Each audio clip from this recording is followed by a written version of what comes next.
You are dead to us, Amy. From this day forward, you are not family. My mother's voice rang clear through the Cornerstone Baptist Church hall as she stood in front of 40 people I had known my whole life, 2 years ago, because I refused, for the 4th time, to co-sign a $90,000 loan for my reckless brother. My name is Amy Campbell, 35 years old. Last Tuesday, the same 3 people who disowned me stood on my porch holding a diaper bag and my 5-month-old nephew. My mother smiled like the past 24 months had never happened. My brother looked hopeful. My father stared at the ground. They wanted me to take care of the baby. Free. 4 days a week. I smiled back and said softly, "Of course I'll help." They didn't know his wife had already sent me a screenshot at 3:08 a.m. the week before. And by the time this Sunday's baby blessing ceremony at that same church was over, they would finally understand what not family truly costs. If you are listening to stories about family betrayal and the moments that define us, take a second to like and subscribe. Drop a comment and tell me where you are right now and what time it is. I love seeing how far this story travels. To understand what happened in that church last Sunday, you need to know what happened 2 years ago. Let me take you back. Pittsburgh, May of 2024. There were 2 kinds of children in our house, and I learned the difference before I learned to read. I am 3 years older than my brother Cole. He was born in March of 1994, after my mother had lost 2 pregnancies in a row. By the time he arrived, my mother had already decided what he was. He was a miracle. He was the answer to a prayer she had whispered into a hospital pillow. He was the boy God had finally given her. I was the practice run. That is not me being bitter. That is me being accurate. My mother once told a neighbor in front of me, "Amy is so independent. Cole is the one who needs me." I was 8 years old. I remember the kitchen light. I remember the way our neighbor nodded, like my mother had just announced something obvious. I did not understand yet that independent was the word my mother used when she meant, "I will not protect you." By the time I was 10, I already knew the rule of our house. If Cole broke something, I cleaned it up. If Cole forgot something, I drove back to get it. If Cole came home with a bad grade, I helped him fix the story before he had to say it out loud. My father, Wayne, watched all of this from the same chair in the living room. He drank his coffee. He read the paper. He did not interfere. He told me once, when I was 14 and trying to argue with my mother about a curfew, "You don't argue with your mother in front of church people. Whatever you have to say, you say it in this kitchen." There was always a church people in our house. My mother, Deborah, had been the volunteer coordinator at Cornerstone Baptist Church for 22 years. My father was a deacon. They were the kind of Baptist family who sat in the same pew every Sunday because 40 other people had quietly agreed it was theirs. Cornerstone was a small church, about 200 people on a good Sunday morning. Built in 1966, in a neighborhood called Carrick, on the south side of the city. Brown brick. White steeple. A fellowship hall with low ceilings and good acoustics. Every decision in our family was made twice. Once at the kitchen table. Once in that fellowship hall, in front of people who had a vote in our lives but were not paying any of the bills. By high school, the family pattern had calcified. Cole lost his bicycle, and my mother bought him a new one before the week was over. Cole missed an SAT registration, and my mother wrote a personal letter to the testing center asking for an exception. He played varsity basketball, and the year he got caught cheating on a chemistry test, my father quietly called the principal, a man my father knew from church, and the grade was changed. None of these were criminal acts. They were just small surrenders that became a pattern. I learned to drive at 16. I learned to do my own laundry at 12. I learned to fill out my own college applications at 17, alone at the dining room table, while my mother sat in the next room helping Cole write a personal essay for a creative writing class he would fail by the end of the semester. The first time I lied for my brother, I was 20 years old. I was a sophomore at the University of Pittsburgh. He was 17. He called me at 2 in the morning from a police station in suburban Bethel Park, where he had been picked up for underage drinking. He had not been arrested. He had been written up. They were holding him until a family member could sign him out. He did not call our mother. He called me. I drove 3 hours that night. I signed him out. I bought him a bag of fries at a Wendy's drive-thru at 2:14 in the morning, and he ate them in my passenger seat without saying thank you. In the parking lot, he looked at me and said, "Don't tell Mom, she'll cry. You know how she gets." I did not tell her. I lied. I told my mother that Cole had spent the night in my dorm room because he wanted to see Pittsburgh. That was the night I learned how to lie for my brother. I would not stop for 13 more years. I am a licensed clinical social worker now. I work in the Hill District at a community mental health center, where I have spent 12 years sitting in rooms with families that look exactly like the one I grew up in. I have the language now. I know what scapegoat means and what parentified daughter means and what enmeshment means. But I did not have those words when I was 20. I thought love was being the person who fixed things. It would take me until I was 33 to understand that being useful is not the same as being loved. The fourth time I said no, my mother told everyone I was dead. But before I tell you about the fourth time, you need to know about the first 3. The first save cost $18,000. In the spring of 2019, Cole was 25. He had just quit his third job in 2 years. He had a plan to open a barbecue food truck in the Strip District, and he was going to call it Cole Smoke. He showed me the logo on his phone. It was a cartoon pig wearing sunglasses. He said the truck would be operational by July. He did not have the credit to take out the loan. He had not had the credit since college. So my mother called me. She called 6 times in 4 days. The last time, she said, "Amy, he is going to lose this dream if you don't help him." I co-signed for $18,000 at Citizens Bank. There was never a food truck. There was never a pig in sunglasses. 6 months later, an email arrived in my inbox with the word defaulted in red across the top of the statement. I called Cole. He said, "I had to use it for something else. I'll get it back to you." I asked my mother if she knew where the money had gone. She told me to stop asking questions. I stopped asking. I paid the loan off myself. Over 14 months, while my brother started a new job at a car dealership in Robinson Township and bought himself a Ralph Lauren wardrobe. The second save cost $8,500. In August of 2021, Cole was 27. He had moved to Cleveland for a girlfriend who had broken up with him within 6 weeks of his arrival.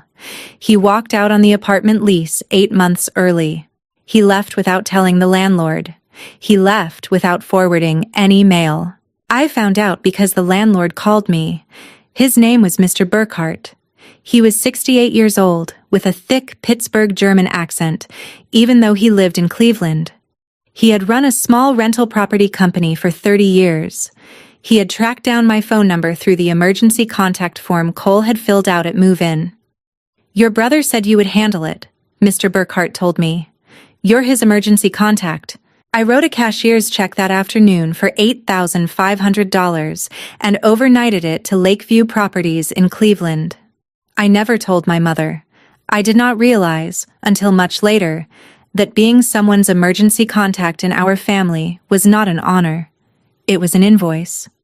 The third save cost $11,000. In October of 2022, Cole was 28. He had been between jobs again, no health insurance. He developed appendicitis at 3 in the morning and was taken by ambulance to UPMC Presbyterian.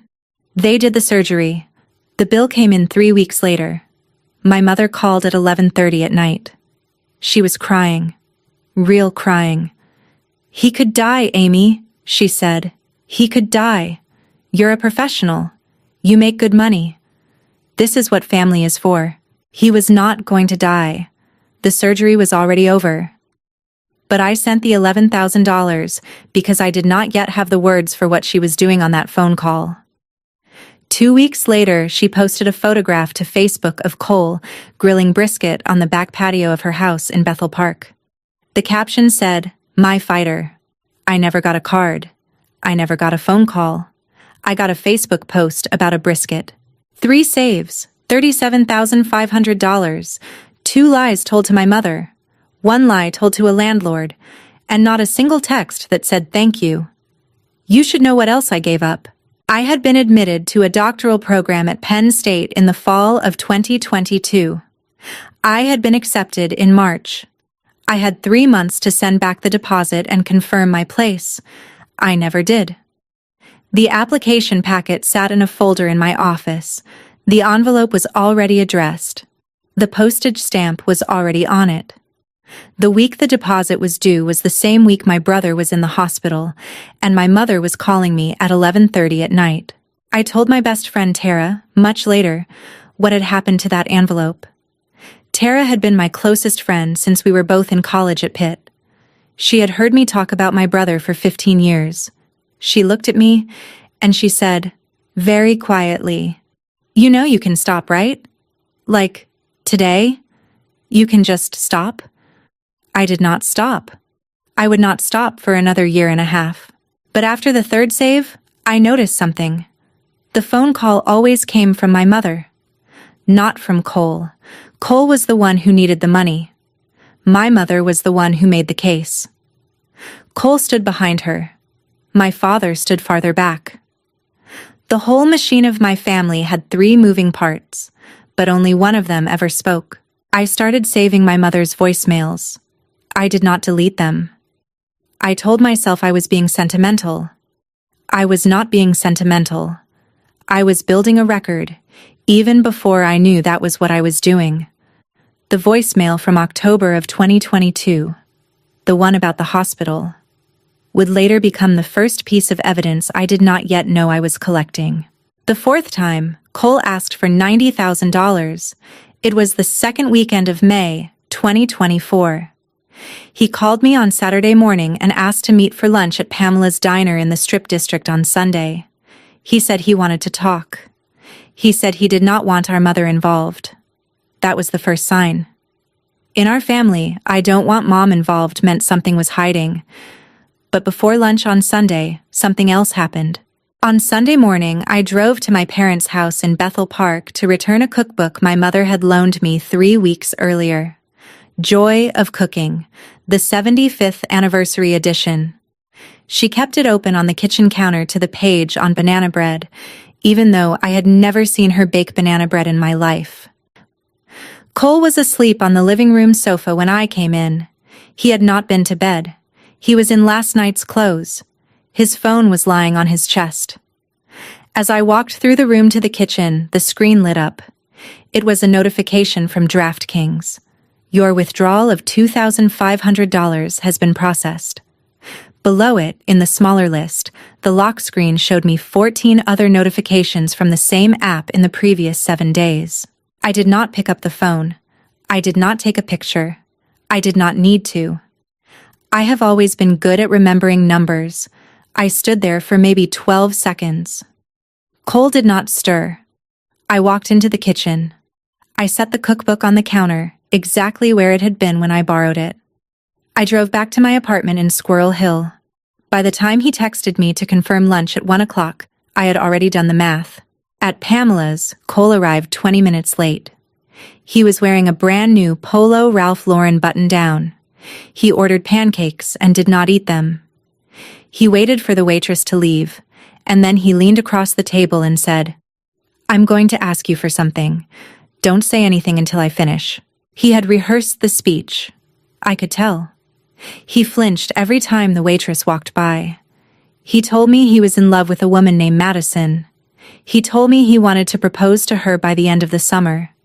He told me he had found a house in Mount Lebanon, $425,000, listed by an agent named Pamela Schultz, asking price slightly negotiable. He showed me the Zillow photo on his phone, a tidy brick colonial with a magnolia tree in the front yard. He needed $90,000 for the down payment. His credit score was 580. He could not get a mortgage on his own. He needed me to co-sign. He said he would pay it back in 5 years. He told me about Madison the way most men describe a woman they are trying to convince themselves they love. He used adjectives. He said she was good and steady and the one. He said, "I'm finally getting it right, Amy." I would have said yes. I almost said yes.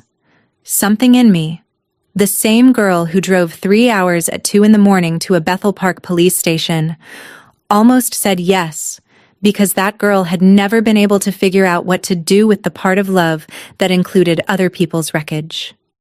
But that morning, in our mother's living room, the math had already happened. I looked at my brother. I waited for him to finish. He finished. He looked at me with the same hopeful expression he had used at 17 when he wanted my homework. I said, "No." He blinked. He said, "Why?" I said, "Because I know what the money is for, Cole." He started to say I didn't know anything. I cut him off. I said, "I know the dollar amount. I know the dates. I know which app. I saw your phone this morning." He went very quiet. He looked at his pancakes. He stood up. He did not take his coffee. He did not say goodbye. At the door, he turned around and said, "You'll regret this." I said, "I already do." He called my mother from the parking lot. I watched him do it through the diner window. I drove home. I did not call Tara. I did not call anyone.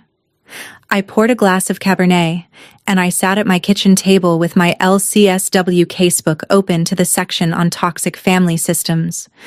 That was not a coincidence. I waited for the phone to ring. I knew it would. In our family, when you said no, you did not get a fight. You got a sentencing. The call came on Tuesday morning at 9:14. It was not my mother. It was my father. He had not called me in 3 years. He did not say hello. "Your mother is upset," he said. "She wants you to call her back." The call lasted 47 seconds. I did not call her back. That night, by 9 in the evening, my phone had 8 missed calls and 3 voicemails from my mother. I listened to them in order. The first one was crying. The second one was harder. By the third one, she had stopped pretending. "Do not come to the potluck on Sunday," she said. "Do not come to anything. I have nothing more to say to you." I did not call her back. I poured the rest of the Cabernet. I went to bed. The next Sunday was the Spring Mission Sunday at Cornerstone Baptist. The fellowship hall was full. My mother was on the agenda. She had been organizing the annual mission trip to Honduras for 6 years. She knew that hall better than her own kitchen. I was not there. I heard about it 40 minutes after it happened, from Tara, whose husband Brett was a Cornerstone member at the time. My mother had stood up between the dessert table and the long fluorescent windows. She had a small printed schedule in one hand. She had asked the pastor for 1 minute. Pastor Caldwell had nodded, because everyone always nodded for my mother. She introduced the Honduras trip. She thanked the donors. She gestured to a poster board with photographs of the previous year's team. Then she paused, lifted her eyes, and let her voice catch the way her voice always caught when she wanted you to know something was sacred. "And one more thing," she said, "please pray for our family. 2 weeks ago, our daughter Amy refused to help her brother in his moment of need. She has chosen money over blood." She paused. She let it sit. About 40 people. A few coughs. Then she said the sentence that would follow me for 2 years. "You are dead to us, Amy. From this day forward, you are not family." She did not say to us. She said to me. But the room heard us. 40 people heard us. Pastor Caldwell stood beside her with his hands folded. He did not stop her. He did not contradict her. He waited for her to finish, and then he made a transition to the children's choir. 40 people heard her. By Wednesday, 400 had. The text started by Tuesday afternoon. My Aunt Genevieve wrote, "I cannot believe what you did to your mother." A woman from my old Sunday school class wrote, "Praying you find your way back to the Lord." A neighbor from my childhood block, a woman who had taught me how to make pierogi when I was 11, sent 2 sentences. "Your father is heartbroken. You should be ashamed." Not one of them asked me why. Not one of them asked me what Cole had wanted the money for. In a small church, a single sentence is a verdict. And a verdict, once given, becomes weather. I called my mother once more, the following weekend, because I am still my mother's daughter, and there was a part of me that needed to know the official reason. She picked up on the second ring. She did not let me speak. "You broke this family," she said. "Not Cole, you." I did not answer her. I hung up. I would understand later that she had not just wanted me silent. She had wanted me out of the room before she did something I would have recognized. I did not call her mom out loud again for almost 2 years. The next time I would, the entire church would be watching. If you have ever had a parent who used a community against you, a church, a workplace, an entire family chat, drop a single word in the comments below.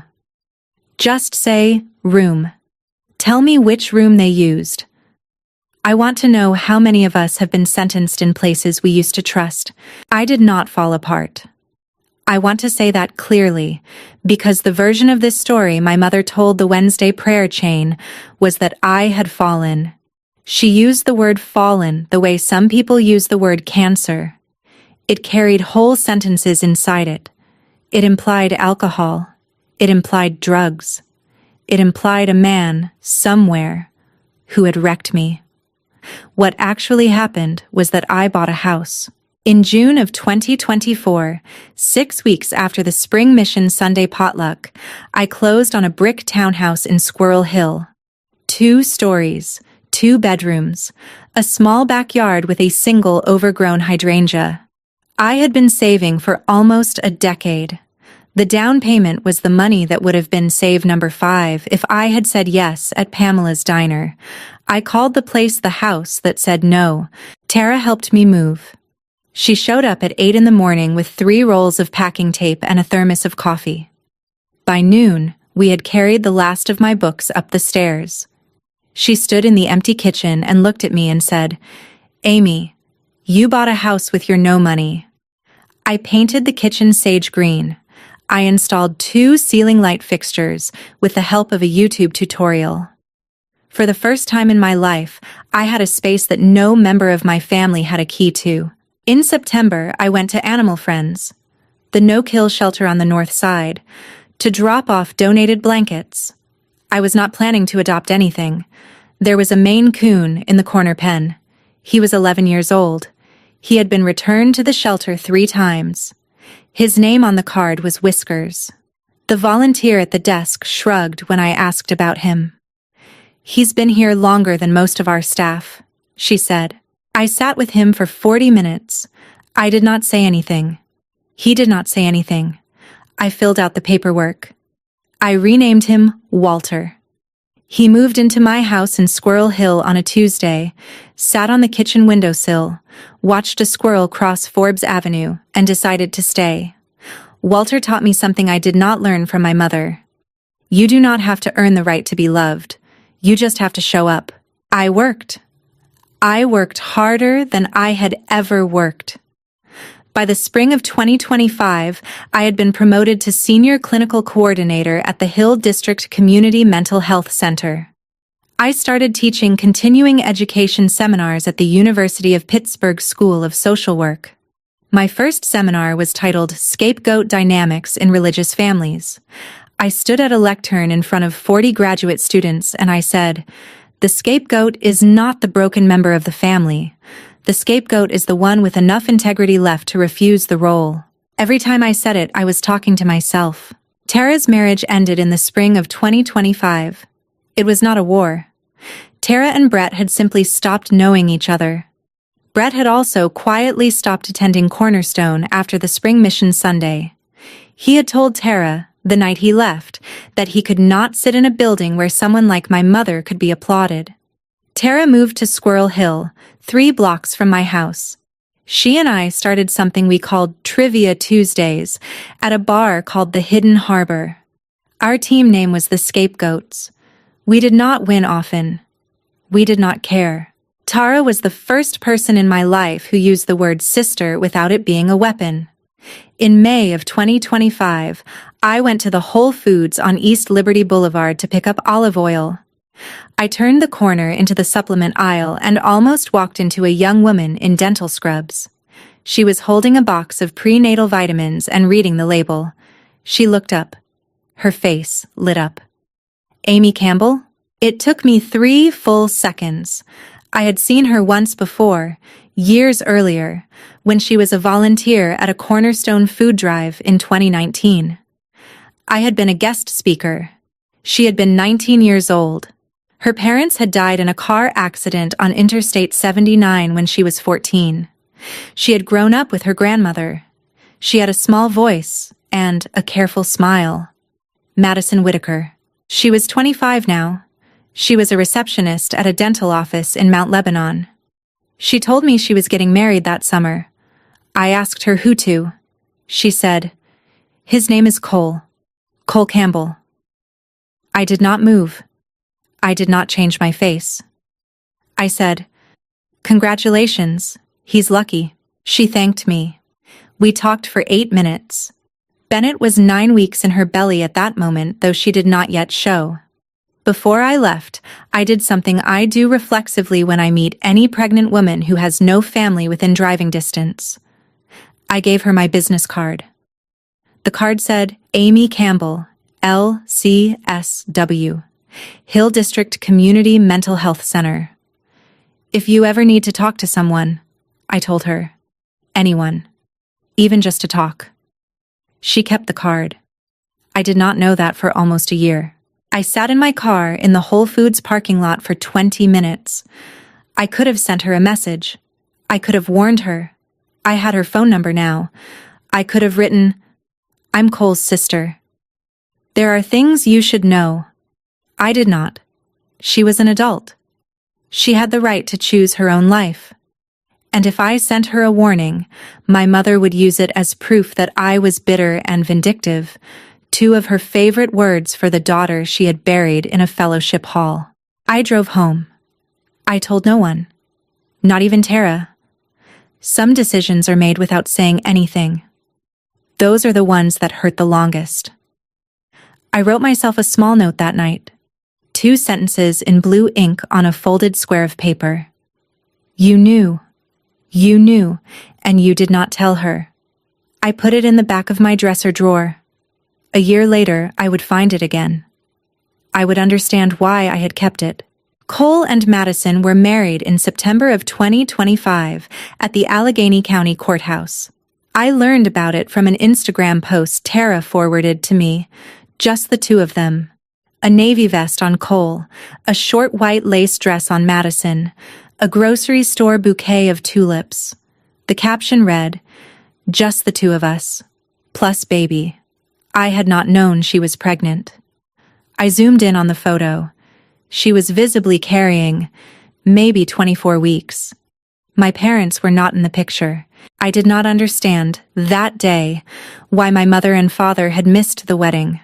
My mother had been planning Cole's life since he was 4 years old. She would not have skipped his wedding by accident. Something was wrong, and I did not yet know what. I would learn 8 months later that it had not been a mistake. It had been a strategy. Bennett James Whitaker Campbell was born on December 14th, 2025, at Magee Women's Hospital in Oakland. I was at Trivia Tuesdays with Tara at the Hidden Harbor when Aunt Genevieve texted me, the only Campbell relative who still spoke to me at all. You should know. Cole and Madison had their baby, a boy, Bennett James. Magee Women's, December 14th. I put the phone face down on the bar table. Tara looked at me. You okay? I nodded. I kept playing trivia. We got the next question wrong. I drove past Magee Women's at 1 in the morning that night, on my way home.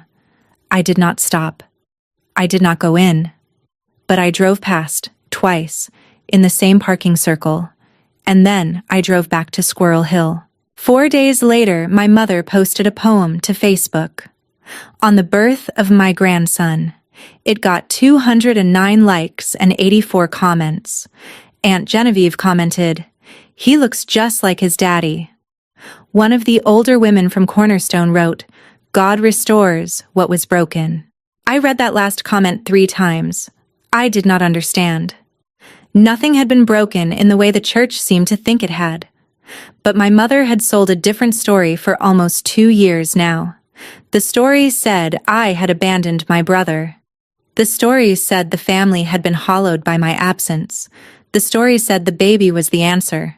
I screenshotted the Facebook post. I put it in a folder on my desktop labeled Documentation. The folder had been empty for 2 years. After December, it stopped being empty. A few days before Christmas, I walked into the Macy's at the waterfront and bought a navy blue cotton sleep set for an infant size 3 months.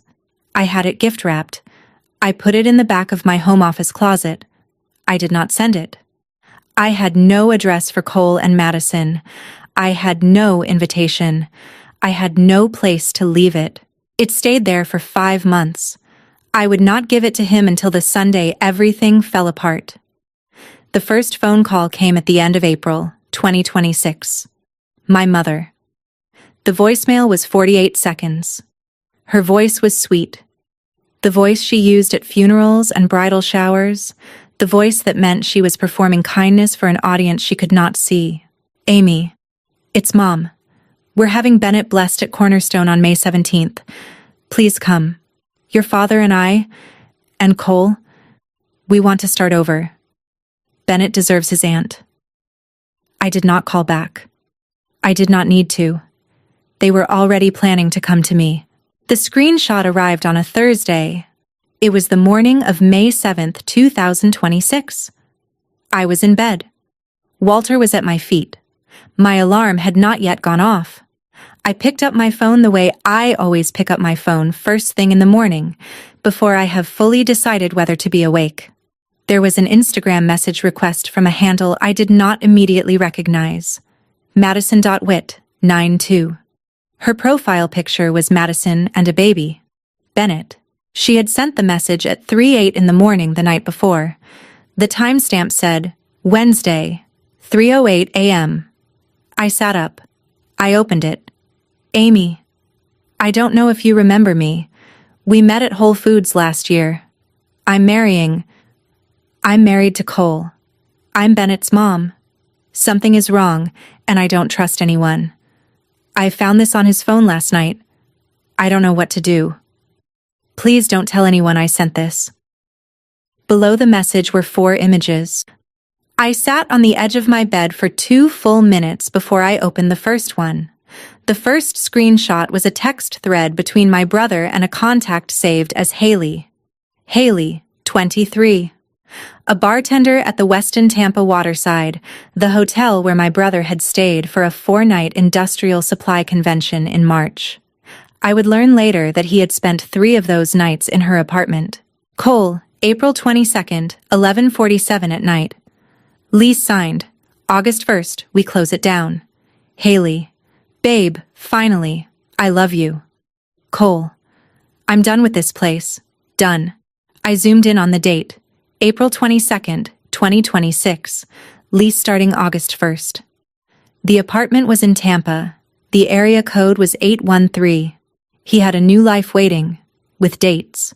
With an address. With a woman who was not the mother of his son. The second screenshot was a text thread between my brother and a contact saved as Mom. Cole, May 4th, 9:12 at night. Mom, we need to lock this in. Amy has to bond with Bennett before July. Mom, I told you. Bring her the diaper bag. Make it about the baby. She cannot say no to a child. Cole, she'll keep him while I'm in Tampa, right? Mom, once she's attached, yes. By the time Madison realizes the baby has a new home, I read the last sentence twice, then I read it 3 more times. By the time Madison realizes the baby has a new home. My mother had a plan. The plan was me. The third screenshot was a text thread between my mother and Aunt Genevieve, dated April 30th. Deborah.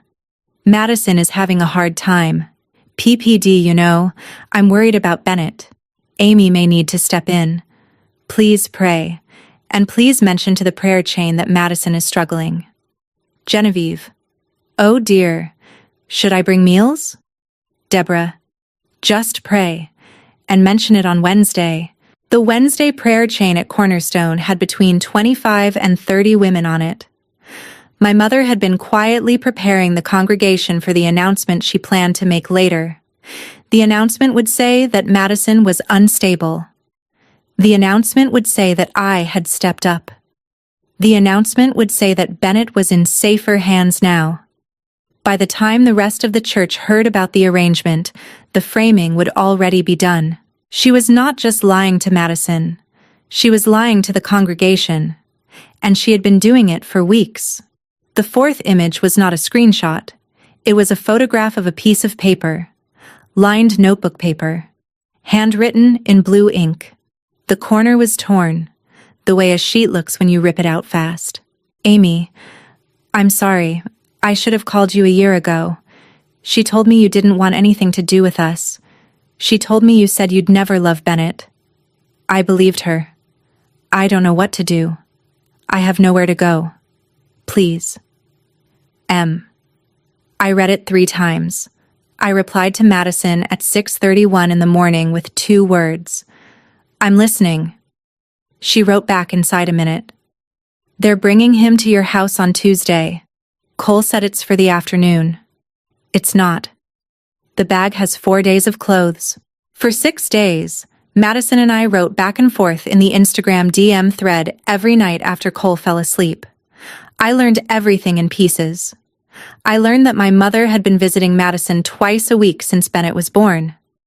I learned that my mother had been writing things down in a small notebook she kept on Madison's kitchen counter, ostensibly to track Bennett's feedings. I learned that my mother had told the next-door neighbor, twice, that Madison was not coping. I learned that Cole had told Madison I had refused to be Bennett's aunt. He had told her I had said on a phone call to him that I would never love a child who shared his blood. None of that had happened. I had not spoken to Cole in 2 years. By Sunday night, Madison wrote, I think I want to leave, but I don't know where to go. I wrote back, don't decide that yet. Let them come to my house on Tuesday. Let them think you don't know. I did not promise her anything. I did not tell her what I was going to do. I cooked dinner Monday night. I fed Walter. I went to bed early. On Tuesday, I waited. They rang the doorbell at 4:32 in the afternoon. My mother stood in front. She was wearing a navy blazer. She was holding a Pyrex casserole dish with a foil-covered top. The smell of chicken tetrazzini reached the porch before she did. My father stood 2 steps behind her, looking at the doormat instead of my face. My brother was holding a baby carrier in his right hand. Bennett was asleep inside it. A gray Carter's brand diaper bag was slung over Cole's shoulder. My mother smiled. Amy, honey, she said, we've missed you so much. She had not called me honey since I was 11 years old. That was the first lie she told that afternoon. It would not be the last. I opened the door. I held it open. I said, come in. My mother walked in like the past 2 years had been a misunderstanding. She set the casserole dish on my kitchen counter without asking. She did not bring a card. She did not bring napkins or reheating instructions. She had known I would feed it to them. My father sat down on the sofa and folded his hands in his lap. My brother set the baby carrier on the rug in the middle of the living room, right in front of where I sat. Walter padded over to the carrier. He sniffed once. He backed up. He left the room. I had never seen Walter leave a room. He's a good baby, Cole said. Sleeps through everything. My mother arranged herself on my sofa as though it were her sofa. She looked at the photographs on the wall. None of them were of her. I watched her notice that. Then she got to the point. Amy, she said, Cole and Madison are going through a rough patch. Madison has some issues. Postpartum, you know. Cole needs help. We're a family. We need you to take Bennett a few days a week while Cole figures things out. Just for a season. My father nodded. My brother did not look up. I waited a moment. Then I asked, "How many days?" She smiled. "Just 4. Tuesday through Friday. Madison will pick him up Friday evening." She had rehearsed that line. I could tell. The rhythm was off. She had practiced it in front of a mirror. I did not answer her immediately. I looked at the diaper bag. It was plain. Gray. No monogram. No embroidery. It had a bottle pocket on one side and a changing pad rolled up under the handle. Cole shifted on the sofa. He started talking, the way he always started talking when he could feel a silence that did not work in his favor. He said, She's not really up for daycare logistics right now, so this will be permanent for a while." My mother glanced at him. The glance was small. The glance was sharp.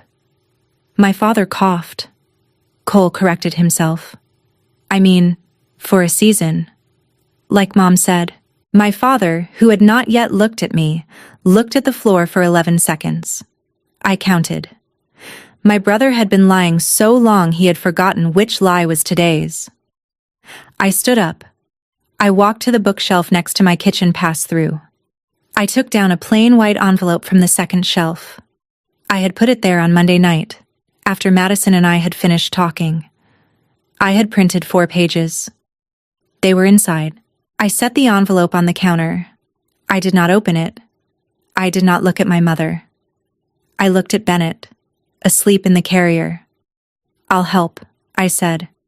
"Of course I'll help." My mother smiled wider. She thought she had won. She thought I was finally back where she needed me. I turned.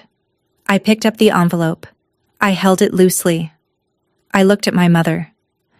"But before you leave him with me, why did the baby's mother send me this screenshot at 3 a.m? My mother did not blink, but Cole did. She recovered fast. I had to give her that. "What screenshot, honey?" she said. The smile did not slip. "Madison is not in a state to be sending people anything. She's confused. She's sick." She used the word sick. That was the third lie. My father did not look up. My brother put his hand on his knee and started rubbing it in a slow circle, the way he had at 12 when he was about to be caught. I did not argue with my mother. I set the envelope down on the kitchen counter. I opened it. I took out a single page. Just one. Black and white. The text thread between Cole and Haley. The August 1st sentence. I slid it across the counter toward my brother. He looked at it. His eyes moved. He looked up at me. He said, That's not what it looks like." My mother stood up. She had not yet seen the page. She had to see the page. She walked the 4 steps to the counter slowly, like a woman who already knew. She read it. She did not say anything. She looked at my brother. "Cole," she said. "Cole, this is..." He started to say, "Mom, it's not..." I cut him off. "There are 3 more in the envelope, Mom," I said. "Would you like to read them in front of me, or would you rather take them home?" She sat back down. Her hand was shaking. I had never seen my mother's hand shake. 46 years on this earth, and I had never seen it. I took out the second page. I set it on the counter. I did not slide it. I let her come to it. She came. She read. Her own words. "Once she's attached, yes." By the time Madison realizes, the baby has a new home. The room got very quiet. Bennett, in the carrier, made a small sound. My father, who had been sitting on the sofa for 10 minutes without moving, said the first sentence he would say to me in 2 years. "Deborah, what is this?" He stood up. He walked to the counter. He picked up the page. He read it without his glasses, which meant he could not really read it. But he could see the words. Baby has a new home in his wife's voice. He set the page down. He looked at her. You told me Amy said she wanted to babysit, he said. You told me she had reached out. You told me she had asked for this chance. She did not answer. You told me, my father said quieter, that our daughter had asked to come back. My father had been lied to. For 2 years. I had not known that. He had not known that.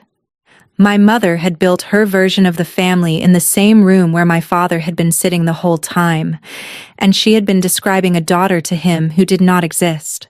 She had been describing me, the way she needed me, instead of the way I was. I did not move. I let him have the silence. Cole sat down on the rug, next to the carrier. He started to cry. Not the kind of crying my mother could perform on a Tuesday night phone call. The kind of crying that comes when a man realizes his face has been showing for a long time, and he was the only one not looking at it. Amy, he said, I didn't know what to do. Madison was... Mom said... I did not soften. Cole, I said, you are a 32-year-old man. You signed the lease. Mom did not sign the lease. He looked up at me with the same eyes he had at 17 on the night he ate Wendy's fries in my passenger seat. I did not bend. I had one more question. Just one. Where is Madison right now? Cole did not answer. My mother answered fast. She is at home. She is fine. She does not know we are here. I nodded. She does, I said. She told me last night. She knew the bag had 4 days of clothes in it. My mother realized then that Madison had not been the variable she thought. I did not raise my voice. I walked over to my father. I said, Dad, take Bennett home to his mother. We will talk on Sunday, after the blessing. He nodded. He picked up the carrier by the handle. He did not look at my mother. My brother stood up, brushed his palms against his jeans, did not look at anyone, and walked to the door. My mother stood up last. At the door, she turned around. She opened her mouth. She did not have anything to say. She left. I locked the door behind them. I sat down on my kitchen floor. Walter came out from wherever he had hidden. He climbed into my lap. I told him, Sunday. I stood up after a few minutes. I walked back to the living room. The diaper bag was still by the sofa where Cole had set it. They had left it. I do not know if they meant to. I picked it up. I unzipped the inside pocket. The note Madison had hidden was there, folded twice. The same blue ink as the photograph she had sent. I read it once more, please. I put the note in my pocket. I called Madison. We met the next morning at a tea shop on Forbes Avenue called Tea Source.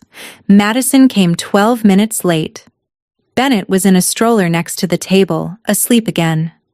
Madison was in a gray sweatshirt with a small dried smear of formula on the shoulder. She had not had time to change. She sat down. She did not start with an apology. She said, He moved his clothes out last night. I nodded. I said, I know. Tell me from the start. She started talking. She did not stop for 40 minutes. She told me about my mother, the visits twice a week after Bennett was born, the notebook on the kitchen counter, the little remarks, dropped like stones into still water, that built up over months. Are you sleeping, sweetheart? You don't look like you're sleeping. And I saw a young mother on Dr. Phil last week. She just couldn't recognize when she needed help. And Amy is so cold. She refused to even meet Bennett. She said she didn't want anything to do with him. Madison had no mother of her own to call. Her grandmother had died in 2022. She had no aunts or uncles. She had no siblings. The Cornerstone women had been the closest thing to family she had since she was 19. They had been welcoming, in their casseroles and prayer chain way. By the time my mother began suggesting that Madison was unwell, Madison had no second opinion available. I started believing her, Madison said. About me? She told me about the moment the spell broke. It had been the night of May 5th, a Tuesday. Cole had been showering. She had been feeding Bennett on the couch. Cole's phone had been on the coffee table, face up. A notification had appeared. Haley, can't wait until August. She had set Bennett down. She had walked over. She had unlocked the phone. She still knew his passcode. And she had read everything. The thread with Haley. The thread with my mother. The text from my mother to Aunt Genevieve about the prayer chain. She had photographed each one. She had locked the phone. She had put it back. She had picked Bennett up. By the time Cole came out of the shower, she was nursing again. She did not say a word that night. I knew if I confronted him, she said, he would call his mother. And his mother would have me committed. I did not interrupt. I let her finish. She told me why she had reached out to me. She had remembered me from the food drive in 2019. She had remembered the talk I had given about foster children, about how children are not anyone's property. She had written my name down in a small spiral notebook that night and kept it. When my mother had started calling me fallen, Madison had quietly disbelieved her. Because Madison remembered standing in front of a woman at a food drive who talked about children the way Madison had always wanted to be talked about. I knew you weren't who she said you were, Madison said. She had been waiting to be sure. She had finally been sure. I did not promise her anything. I said only one thing. You come Sunday. You bring Bennett. You sit in the front row. Whatever I do, you do not react. Do not defend me. Do not defend yourself. Watch. She nodded. She wrapped both hands around her tea, even though she had not taken a sip. We did not say what would happen on Sunday. We did not need to. The room that had heard you are dead to us would hear something else. Cornerstone Baptist looks the same in the spring of every year. The same carpet. The same hymnals. The same hand-lettered welcome sign by the front doors. I had not crossed that threshold since the Sunday before I refused the loan. The carpet still smelled the same. I parked at 10:14. Tara came with me. There was no reason for her to be there in any official capacity, and there was nobody at Cornerstone willing to ask why she was. She held my hand in the parking lot for 3 minutes. She said, "Whatever happens, you don't owe them gentleness." I walked in. Aunt Genevieve was the first person to see me. She was in the third row on the right. Her eyes widened. She did not say anything. I kept walking. I sat down on the left side, in the 6th row, in a spot where my father would have to turn his head only once to find me. The sanctuary filled up. About 180 people. Most of them I knew. Most of them had heard the sentence 2 years ago. 7 of them, I counted, were women from the Wednesday prayer chain. My brother was in the front row. He was wearing a navy suit. He looked thinner than I remembered. Madison sat next to him with Bennett in her arms. Bennett wore a small white blessing gown with hand-stitched lace at the hem. My mother had made the gown. My mother had selected it. Madison kept her face very still. My father and mother were in the 4th row. They were sitting next to each other. My mother had put on her best lavender suit and a string of pearls. She had done her hair the way she did it on Easter Sunday. She turned around once during the opening worship. She found me in 3 seconds. She did not look surprised, which meant somebody had told her I would be there. Pastor Hollis Caldwell stepped up to the pulpit. He welcomed the congregation. He talked about new life. He called my brother and Madison up to the altar. He invited my parents to join them, as the grandparents. At 11:08, Pastor Caldwell read the dedication. He blessed Bennett. He blessed the family. He invited my mother to share a word. She took the microphone. She looked down at Bennett. She looked up. Her eyes traveled across the sanctuary. She found me. She held the gaze. She lifted the microphone. "This child has restored our family," she said. 2 years ago, we lost a daughter. But God gives us second chances. Bennett is that chance. A pause. Aunt Genevieve raised her hand to her mouth. A few people nodded. My mother continued. And to those who left us, our doors are always open when the heart is humble. She had publicly framed me again, in front of the same room, 2 years to the week. I stood up. Before I tell you the rest, I want to say something. If anyone in your family has ever told you that your boundary was a betrayal, leave a single word in the comments below. Just the word boundary. I will see it. I think the rest of you watching need to know how many of us are out here. I stood up in the 6th row. The whole sanctuary turned. I did not run. I did not raise my hands. I walked up the center aisle, 18 steps. I counted them on the way. I had been counting steps for 2 years. At the altar, I leaned in close to Pastor Caldwell. He had known me since I was a teenager. I had been baptized by him. Pastor, I said, may I have 1 minute? Just one. He looked at me. He looked at my mother. He looked back at me. He nodded. I turned to the congregation. I did not take the microphone. I did not need it.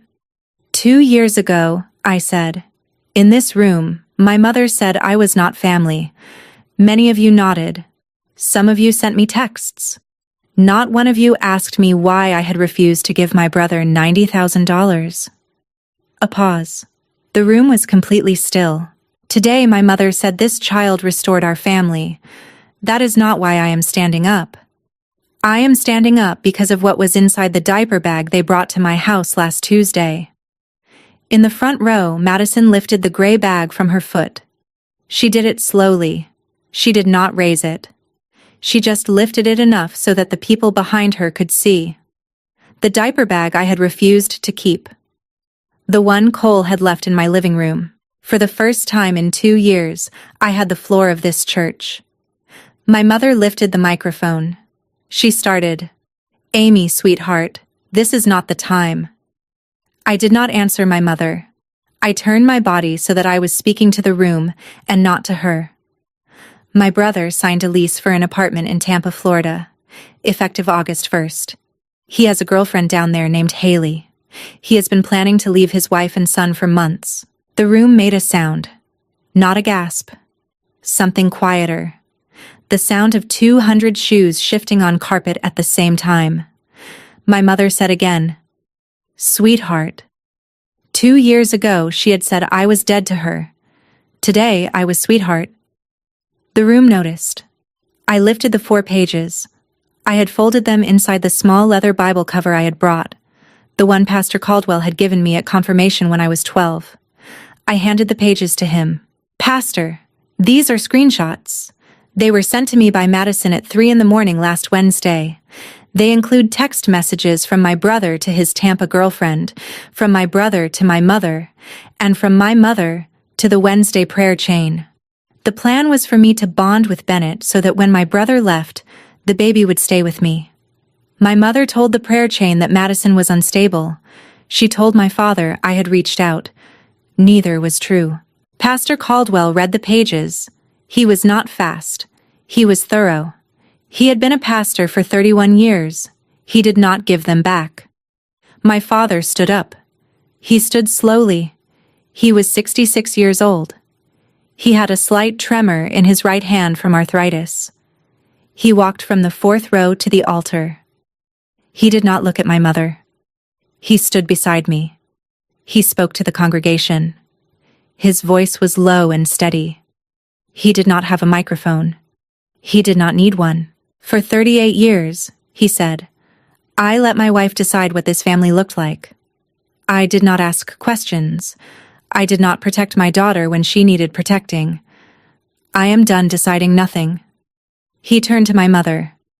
Deborah, he said. Sit down. My mother did not sit down. She stood at the altar with the microphone in her hand. She looked out at the room. She had built her authority in this room over 22 years. She had not yet understood that authority can be unbuilt in 22 seconds. I counted. The silence lasted 22 seconds. Bennett made a small sound in Madison's arms. That was the only sound in the sanctuary. One of the Wednesday prayer chain women, a woman named Carol Yates, who had taught my first-grade Sunday school class, stood up from her pew and walked out the back of the sanctuary. She did not look back. 2 other women stood and followed her. My mother lifted the microphone again. This is a misunderstanding. Pastor Caldwell stepped forward. For the first time all morning, he placed his hand over hers on the microphone. He took it. "Deborah," he said gently, "we will speak after the service, in my office." She stood there for another 4 seconds. Then she walked back to the 4th row and sat down. Alone. My father did not sit beside her. Pastor Caldwell turned to Madison. "Madison," he said, "would you like to take Bennett home with your sister-in-law? I think today's blessing has been received." Madison stood. I walked to the front. I took the baby carrier from Cole. Cole did not resist. He sat down on the front pew like a man who had finally been allowed to fall. My father walked out with us. Aunt Genevieve met me at the back doors. She had tears in her eyes. She said, "Amy, I should have called you. I am so sorry." I did not answer her. I did not need to. I walked outside into the parking lot. The sun was bright. Bennett was awake in the carrier. I drove him home to Madison's car parked next to mine in the church lot. There were no warrants, no headlines, no court drama, just the quiet sound of a community deciding not to listen anymore. On Wednesday evening, 3 days after the service, Pastor Caldwell and 2 of the deacons sat with my mother in her living room. There was no vote. There was no formal statement to the congregation. He asked her, gently, to step back from her position as volunteer coordinator. For a season of rest, he called it. My mother understood. She did not argue. By the next Sunday, someone else was at the welcome table. Her name was not mentioned from the pulpit. It did not need to be. Madison posted a single Instagram story 2 days after the blessing.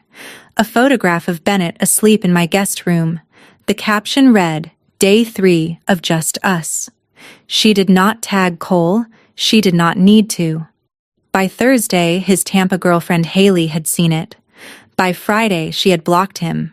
She posted one sentence on her own Instagram bio that week. Single. Not by choice. I never met her. I do not need to. My brother's boss, Mr. Halloran, owned the regional HVAC supply company where Cole had been a sales rep for 3 years. He was also a deacon at Cornerstone. He had been there on Sunday morning. He did not fire my brother. He moved him to an inventory role with no client contact and no commission. My brother lost $22,000 in annual income in a single phone call. He could not afford his apartment.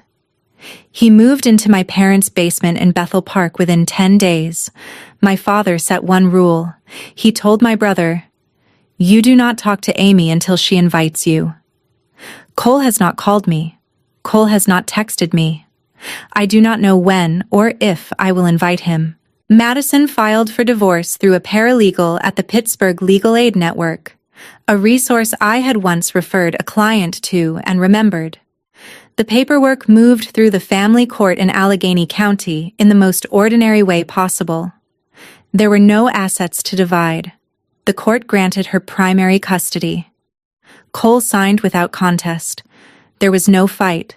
There was no drama. There was only the quiet of a marriage that had been built on a lie deciding to stop pretending. Madison moved in with me, temporarily at first. 2 weeks, then 3, then a month. I cleared out my home office. I bought a crib at the Target in East Liberty. I painted the wall behind the crib a color Madison picked called heirloom linen. Walter, who had backed away from Bennett's car seat the first afternoon, sat on the windowsill of the nursery and watched the changing pad like he was a supervisor at a job he had not applied for. One morning, 3 weeks after she moved in, I walked downstairs and found Walter in the crib next to Bennett. Walter had not gotten into any crib before. in any room, in any house. He was 11.5 years old, and he had clear opinions about which fabrics he would lie down on. He was lying against Bennett's side with his tail wrapped around the baby's ankle. I took a photograph. I did not send it to anyone. Some things you do not share. You just keep them, like a small clean stone in your pocket.